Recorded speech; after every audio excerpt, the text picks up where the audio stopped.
बेटी, तू रोज देखकर अनदेखा कर देती है। हाँ, तू ही जो अभी ये वीडियो देख रही है ना।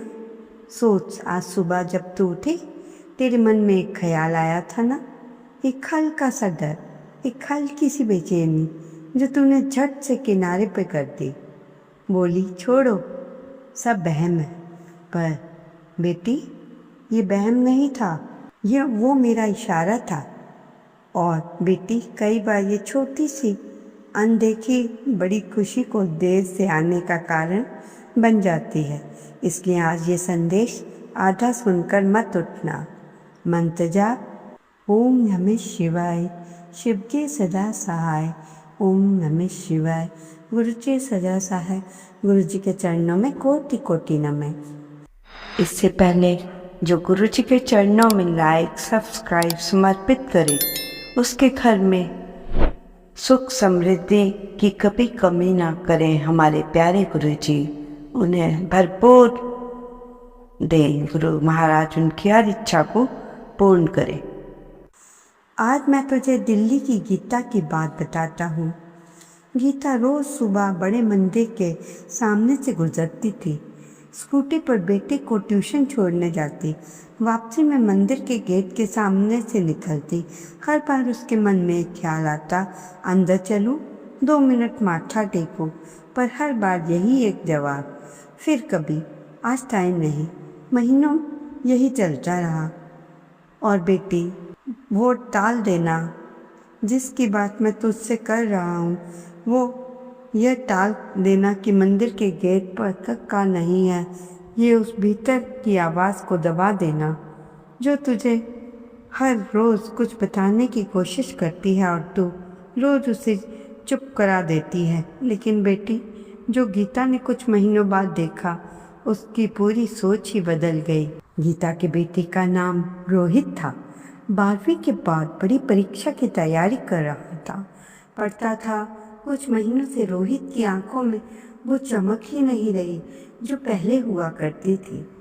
गीता को ये दिखता था, हर माँ को दिखता है, पर उसने इसे भी नज़रअंदाज किया। सोचा उम्र का दौर है, ठीक हो जाएगा। बेटी, यहीं पर वो मैं तुझे रोकता हूँ, क्योंकि जो चीज़ें हम बार बार देखकर नज़रअंदाज कर देते हैं वो एक दिन खामोशी से इतनी बड़ी हो जाती है कि उन्हें संभालना भी मुश्किल हो जाता है। और रोहित के साथ जा आगे हुआ और सुनकर शायद बहुत सी माएँ अपने बेटे को याद करेंगी। अब तू सोच, अगर आज तेरे सामने कोई भी बात हो जिसे तू रोज देख रही है, रोज टाल रही है, तो क्या होगा? कल पे छोड़ेगी या आज ही रुककर उससे सुनेगी? यही फर्क तय करता है। गीता जैसी माएँ अपने बच्चे को सही समय पर बचा पाती हैं या बहुत देर जाने के बाद पछताती हैं। गीता की सहेली उसे एक दिन बड़े मंदिर के सत्संग में खींच लाई। जबरदस्ती गीता मन से नहीं आई, बस सहेली का दिल नहीं तोड़ना चाहती थी। उस दिन सत्संग में जो कथा सुनाई वो ठीक गीता की जिंदगी जैसी थी। एक स्त्री की कहानी, रोज संकेत करती, रोज नज़रअंदाज करती, जब तक उसका घर संकट में नहीं आ गया। गीता वहाँ बैठी सुनती रही और गीता भीतर ही भीतर कांपती रही, क्योंकि ये कहानी उसकी अपनी कहानी थी। बेटी, इशारे 3 तरह के से होते हैं और आज मैं तुझे फिर से बताता हूँ कि तू पहचान सके जब मैं तुझसे बात कर रहा हूँ। पहला इशारा, भीतर की बेचैनी, जब बिना किसी वजह के मन भारी हो, नींद उचट जाए, किसी अपने की याद बार बार आए, यही मेरी तरफ से भेजा गया पहला संकेत। गीता के साथ भी यही हुआ। पिछले 3 महीनों से रात को अचानक इसकी नींद खुल जाती और बिना किसी कारण वो उठकर पानी पीती, फिर सो जाती। उसने इसे कभी गंभीरता से नहीं लिया, इस संकेत को समझ नहीं पाई। पर बेटी, जब रात के सन्नाटे में तेरी नींद टूटे, वो सिर्फ नींद टूटना नहीं होता, वो मेरी दस्तक होती है। दूसरा इशारा, बार बार की रुकावट, जब कोई काम 3-4 बार बिगड़े बिना किसी ठोस वजह के। रोहित का एडमिशन फॉर्म कई बार गलत भर गया, दोनों बार छोटी सी गलती, दोनों बार आखिरी घंटे में पता चली। गीता ने इसे अपनी लापरवाही समझा, पर लापरवाही नहीं, ये मेरी तरफ से रोहित को रोकने की कोशिश थी, क्योंकि जिस रास्ते पे वे जा रहा था उसकी वो असली मंजिल नहीं थी। तीसरा इशारा, अपनों को चेतावनी, जो हम हंसी उड़ाते हैं। गीता की सास ने एक बार कहा था, बहू रोहित का चेहरा बहुत उतरा हुआ लगता है, ध्यान से देख। गीता ने हंसकर मन की आवाज़ को दबा दिया। अरे माँ जी, बच्चे ठीक हैं, ठीक हो जाएगा। बेटी, जब कोई अपना बिना मांगे तुझे कुछ बताए तो एक बार रुक कर सुन तो ले, क्योंकि अक्सर मैं अपनों की जुबान से ही बोलता हूँ। अब गीता के सामने सवाल यही था जो आज मैं तेरे सामने रखता हूँ। क्या सिर्फ तू सुनने वाली बनेगी या सच में चलने वाली? क्योंकि सुनने वाले बहुत होते हैं, चलने वाले कम। सत्संग में बैठकर आंसू बहाने वाले हज़ारों मिलते हैं। मुझे घर आकर अपनी ज़िंदगी में बदलाव लाने वाली गिनती के होते हैं। तू आज तय कर, तू किस में है? गीता ने उस दिन सत्संग के बाद कुछ छोटे बदलाव किए। पहला, उसने रोहित से डांट कर नहीं, बैठकर पूछा, बेटा सच बता, कुछ परेशानी क्या? पहली बार रोहित ने खुलकर बताया कि पढ़ाई का दबाव उसके भीतर को तोड़ रहा है, वह किसी से कह नहीं पा रहा।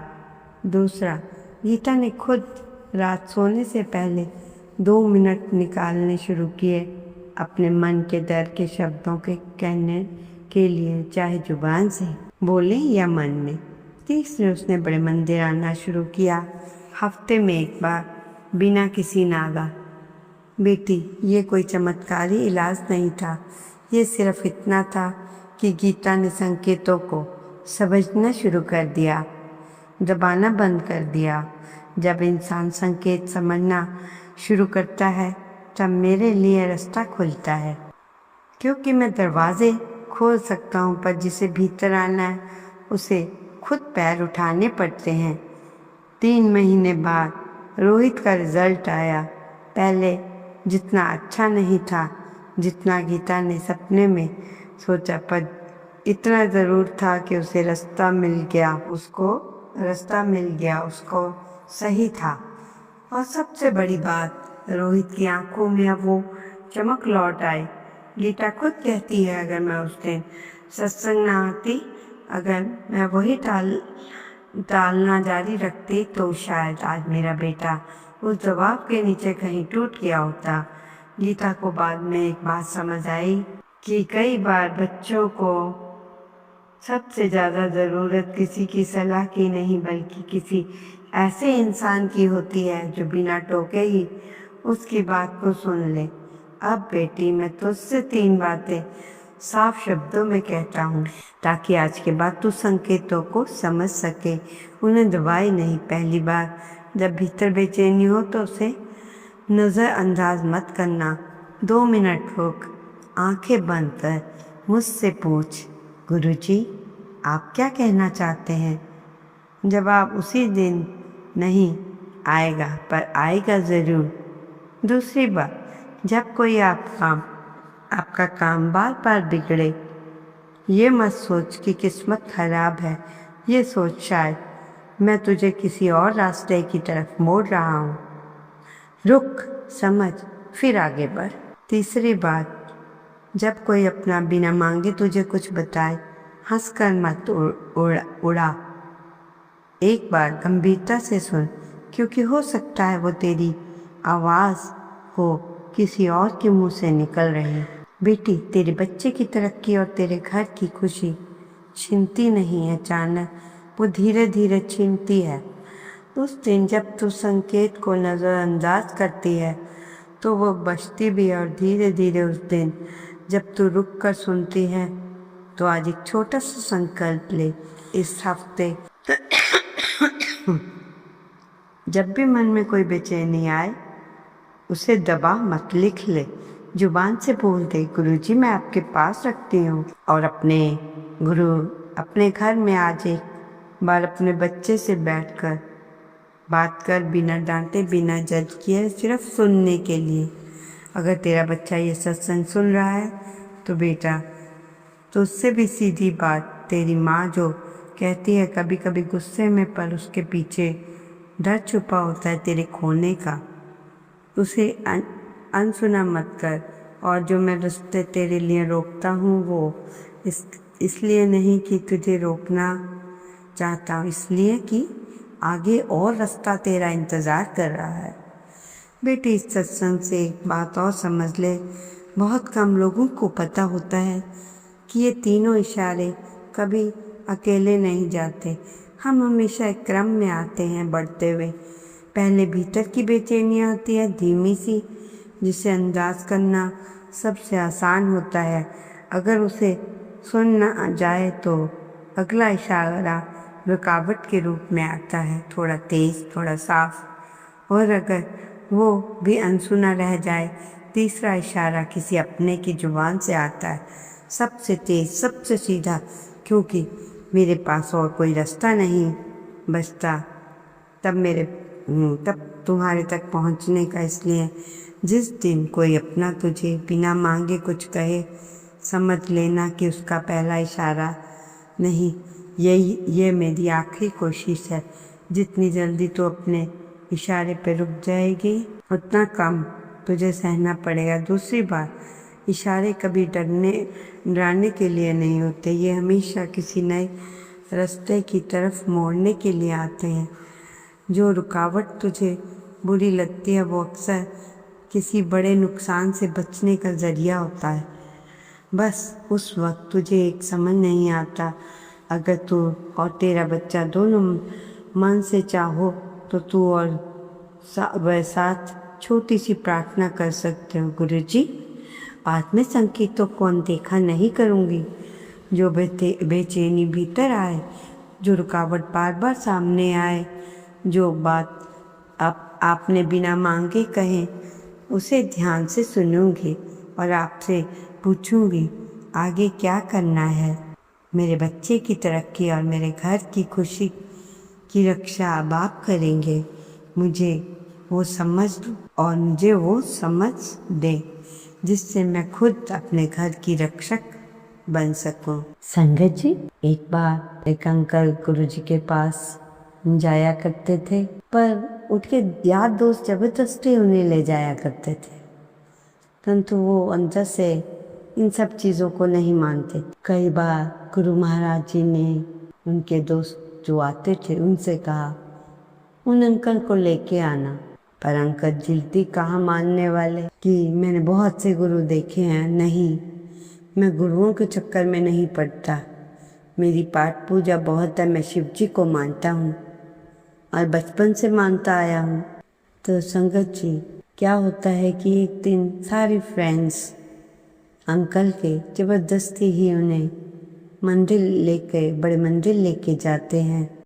तो अंकल कहते हैं कि वो बड़े मंदिर में मन से नहीं गया, बस वहाँ गया, ऐसे देखा ये वो, वापस आ गया, ऐसा मन में भी कुछ नहीं हुआ कि चलो कोई बड़ा मुझे कोई प्रभाव पड़ा हो। तो ऐसे कहते हैं कि मैं पता नहीं अपने दोस्तों के साथ ज़बरदस्ती 2 या 3 बार गया हूँगा।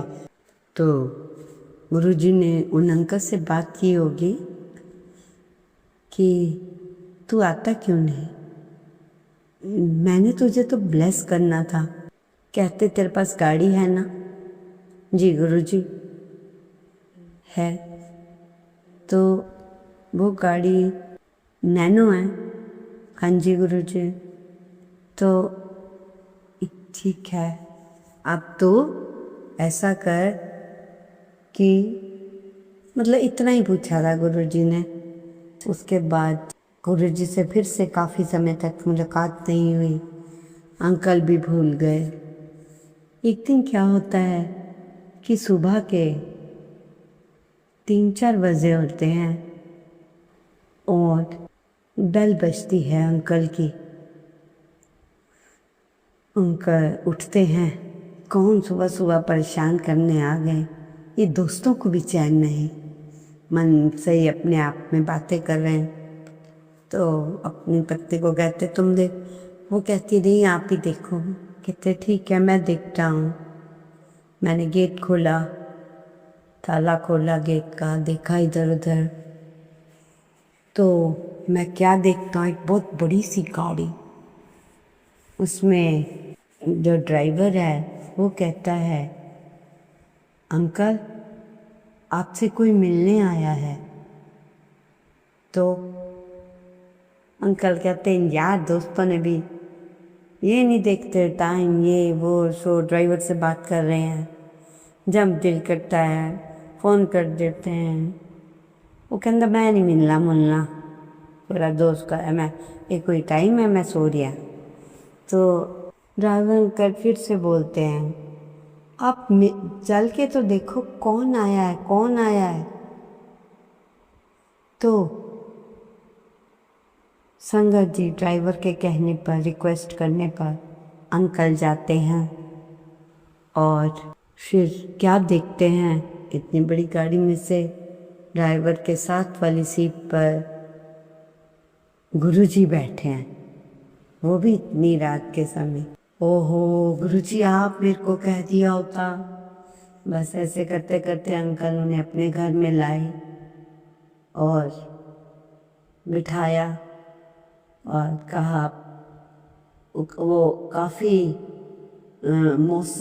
तब उस समय गुरुजी की तबीयत कुछ ठीक नहीं थी। तब अंकल जब गुरुजी को लेके आए, उनके जूते उतारे अंकल ने, फिर उनके पाँव धुलाए और फिर चाय वगैरह पिलाई। आंटी ने गर्म पानी करके पाँव में पानी में नमक भी डाला और गुरुजी के पाँव धोए। और गुरुजी देखो, जब उन्होंने अंकल ने पहली बार देखा था तो गुरुजी बड़े हेल्दी थे, ठीक थे, पर जब गुरुजी उनको मिलने आए तो बड़े कमज़ोर से लग रहे थे गुरुजी अंकल को। तो उनके दोस्तों ने पूछा, उनके दोस्तों ने उनसे पूछा, जब अंकल ने उनके अपने दोस्तों से गुरुजी तो बहुत कमज़ोर हो गए। तो फिर एक दोस्त ने बताया हाँ गुरुजी ने किसी की बहुत बड़ी बीमारी अपने ऊपर ले ली है, तो वो ऐसे हो गए हैं। तो संगत जी गुरुजी से उस दिन चला भी नहीं जा रहा था, चक्कर सा आ रहा था। तो फिर बातें हुई, तो मैं ना तेनू गाड़ी ब्लेस करने आया कि जो तू गाड़ी चाहता सी, मैं तेनू गाड़ी ब्लेस करने, जब तू मेरे कोल आवेगा। तो वो अंकल कहते हैं गुरुजी वो बड़ी महंगी गाड़ी है, कौन लेगा उसको। मैं कह रहा हूँ, तो मतलब वो बात अंकल कह रहे हैं कि कब हुई थी कि कौन सी गाड़ी रखता है तू, जब मैं कई साल पहले गया था। तो देखो मैं तो गुरुजी सब भूल जावा था और गुरुजी ने मुझे याद रखा हुआ था। और जी वो दिन था मेरा गुरुजी से ऐसा जुड़ा कि बस। और जो गुरुजी ने मेरे को कार ब्लेस की, वही गाड़ी मैंने आज तक रखी है। ओम नमः शिवाय, शिव के सदा सहाय। ओम नमः शिवाय, गुरु जी सदा सहाय। गुरु जी के चरणों में कोटि कोटि नमः।